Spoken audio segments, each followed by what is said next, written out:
माझं नाव प्रशांत मधुकर गमरे. मी कोकण रेल्वेमध्ये as a train manager म्हणून जॉब करतो.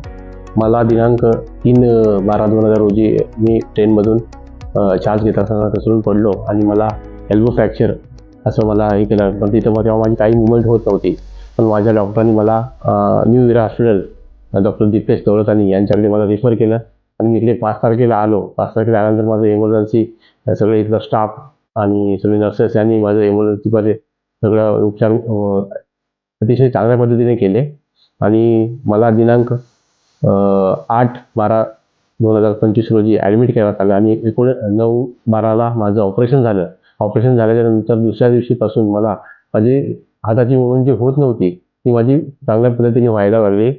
तर मी न्यू इरा हॉस्पिटल आणि सर्व स्टाफ, सर्व नर्सेस, डॉक्टरांचं धन्यवाद देतो.